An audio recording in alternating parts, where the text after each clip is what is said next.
Good morning and happy Monday. Psychic medium Danielle Garcia with your energy forecast for the week. Today is March 15th, and we've got lots and lots of energies coming in, as has been our normal, usual thing for the last year, right? So many different changes. I can't believe we've actually been in Corona pandemic mode now for an official year. Real crazy, right? Who knew? But yet here we are. We're managing, we're surviving, and we're starting to thrive again. So that's a wonderful, wonderful, beautiful thing. Schumann Resonance has been up and down, back and forth, lots of geomagnetic storms, solar flares, yada, yada, yada, etc., etc. Today, knock on wood, we are at a 16. So still a spike, but not quite the 1,200, 400, 800, 600 that we've been seeing over the last couple of months. So that's a good thing. Lots of different space weather going on. So fluctuations will happen, and some of us are more susceptible to that than others. So when you feel those things coming on, or if you're seeing a post or doing your own research and some of the physical symptoms relate to you, just make sure that you're hydrating, getting outside, connecting with the elements. Use your tools, and self-care, self-care, self-care is absolutely amazing to help to balance out. How was your new moon? The new moon coming in, that definite Pisces energy that came in with the new moon on Saturday definitely was very emotional. Had most of us feeling all the feels. And sometimes that's a great place to be in, and other times it's a little bit hard to navigate. So, pat yourself on the shoulder. You made it through. And today is a new week, right? And today, the Equinox portal has opened. We're in the midst of spring equinox vibration and energy. Spring equinox comes in on the 20th, next Saturday. So with this portal that's open, there's a lot of energies coming in. This is all about change. It's about transmutation. It's about rebirth, refocus. Don't be surprised if these energies influence you this week in regards to old wounding coming forward to the surface, cleansing stagnant vibes. You might even be guided to do some spring cleaning, whether that's spring cleaning in your house, in your car, in your office, going through the files on your phone, your computer, your tablet, whatever. So you might be guided, be pushed, be pulled to clean and clear. This is definitely all about cleanse, mind, body, and soul. Negative behaviors and lessons that you haven't completed might be coming forward again, that you haven't quite healed, you haven't quite got the gift, understood the lesson, etc., etc. Those also might be coming forward for you this week. On equinox, light and dark are equal in a moment, and that moment of balance is an absolutely wonderful, wonderful, wonderful vibration to heal. It allows us to release darkness, release negativity, and bring in more light. So this week, think about taking an inventory and reflect on your balance of shadow and light. What seeds would you like to plant in your life? What would you like to tend to more? What would you like to nurture? What do you choose to blossom in your life? My guides have this way of bringing this around in a way for me to understand, and they're great with analogies. Think of this as your own personal compost heap this week. What do you choose to release?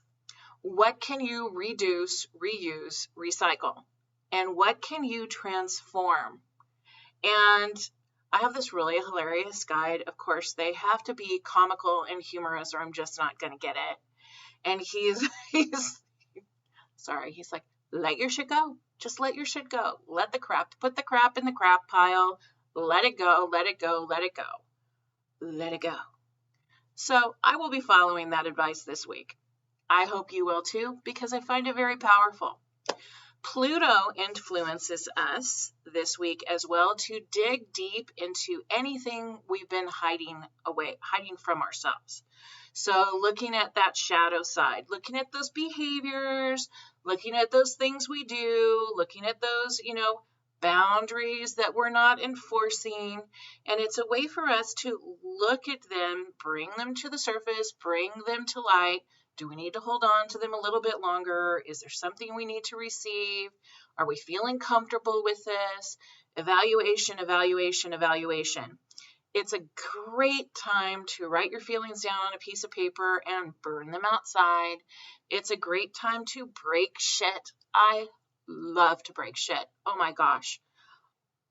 That sounds so awful when I say that, right? As an emotional release, though, breaking stuff, there's something very specific that happens when you not only have the tactile feel of whatever you're breaking, whether that's ripping newspaper, magazines, or throwing that dish. When you feel it and you release it with force and you see it smash into a million different pieces and you hear it, the way that your brain processes the release of emotions is, in my perception, nothing beyond miraculous. It's so much easier for me than sitting there and reliving and rehashing the energy and the emotion and the experience over and over and over in my head. Because then I get too much into the logical side of my head, and then I coulda, woulda, shoulda myself. So think of, as you're doing your spring cleaning, maybe you have some old dishes, maybe you have some old coffee mugs, maybe you have some old glasses that you're just ready to let go of. Grab yourself a Sharpie and write your feelings down on them. If you're having a problem with a relationship, screw you, Bob. Whatever you need to write, whatever feels right for you. I am of the love and light, believe it or not. Namaste, bitches. But whatever you need to do, and I love to bring lighthearted and realism into my spiritual work because otherwise it just doesn't work for me. So write down whatever you're having issues with. Write it down on that vase, write it down on that glass, write it down on that coffee mug, bowl, whatever it is.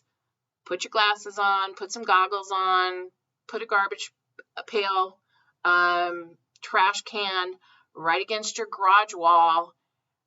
Focus that emotion and intention and energy and rage and overwhelm, sadness, depression, whatever it is, on your item, and then smash it and watch it explode and allow that emotion to release from you and explode as well. Now's a great time to do release work, and I love doing it in different ways. Here in Vegas, we actually have a couple of different demolition rooms that you can go to and smash stuff. So if that's your thing too, it's another great way to release energy and let go of that. So think of letting emotions go, doing that inventory of light and dark, and realize that some of those things that we've been kind of hiding from or not wanting to deal with may creep into our awareness this week, especially if you're an empath. Themes this week: integrating light and dark, finding that balance, trusting in self. When you see a red flag, it's a red flag. When someone shows you exactly who they are, that's exactly who they are. When you get a gut reaction to something, especially those things that really hit us physically, where you might feel nauseous or you get butterflies in your stomach or chills on the back of your neck or the heart palpitation, whatever your thing is for good, bad, right, wrong, or indifferent, trust yourself. Your body, your energy, your mind, your soul, we are created to survive. And it's not just about surviving death, it's also about surviving things like assholes and cheaters and liars and things like that. So when you get a hit about something, trust your gut. Your gut's there for a reason. Trust it. Another theme this week is expansiveness and healing. It's a wonderful, wonderful time to let go of old, welcome in new, raise your vibration so you're higher, brighter, lighter. Lots of meteor showers coming in this week as well, so if stargazing is your thing, check it out. It'll be quite spectacular. Doing a different card draw this week, since it is about balancing shadow and it is about balancing light and dark.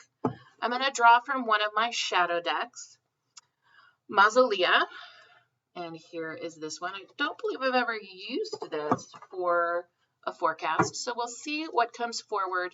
Setting intention to ask the question, what are some things that we can become aware of when working with shadow, when working with that balance of darkness? And of course, some of them just pop right out. I'll be back.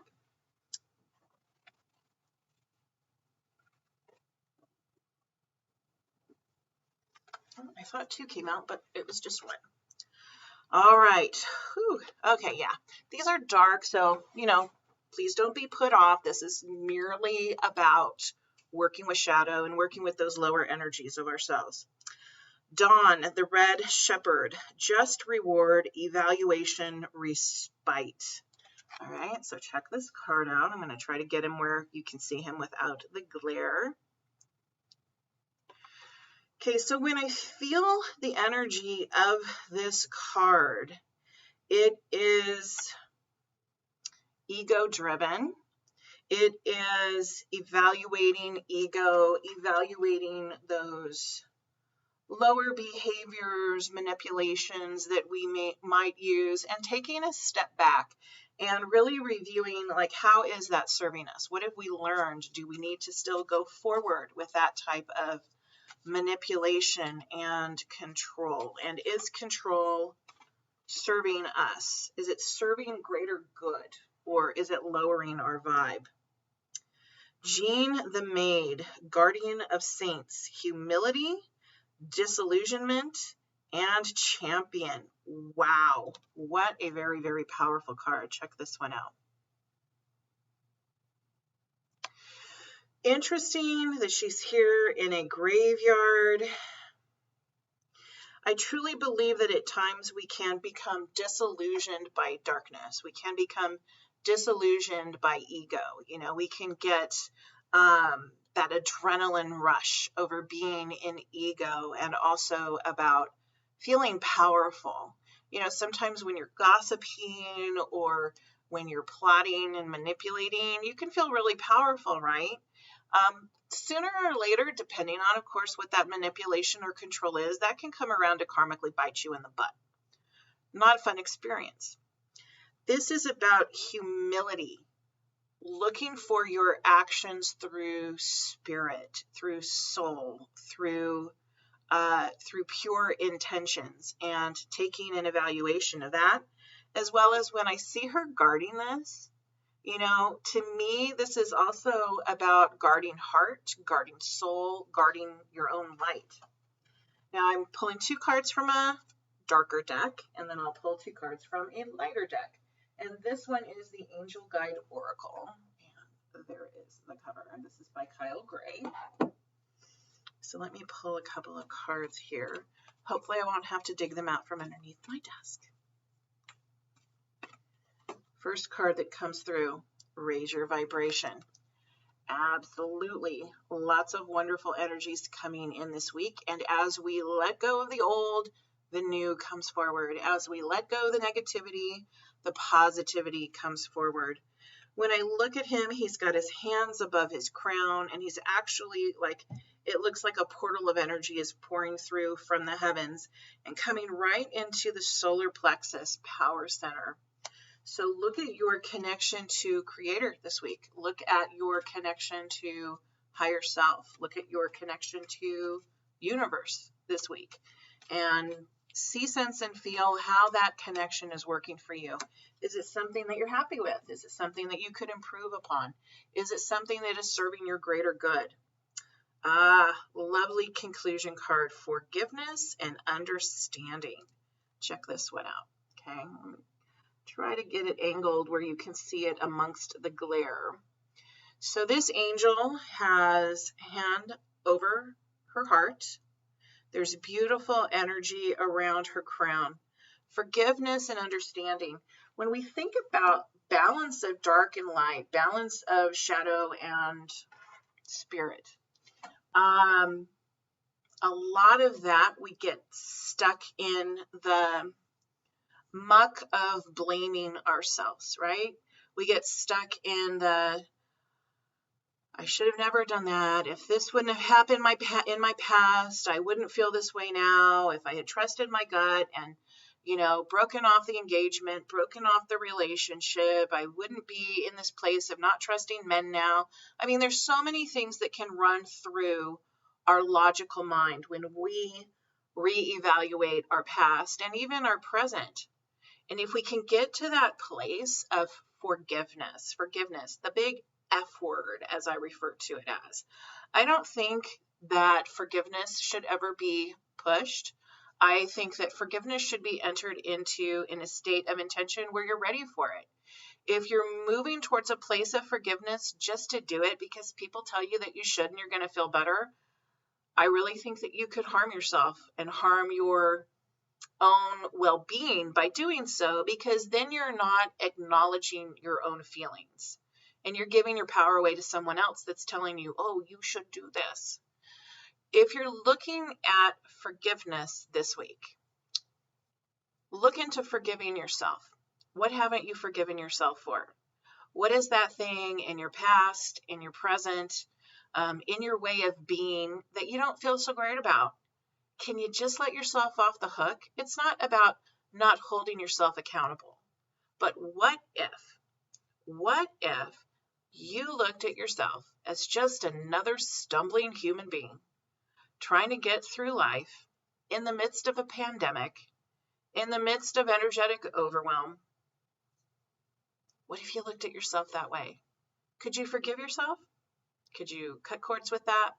Could you let yourself off the hook? Because in doing so and releasing that energy, guess what? You can welcome in higher vibes.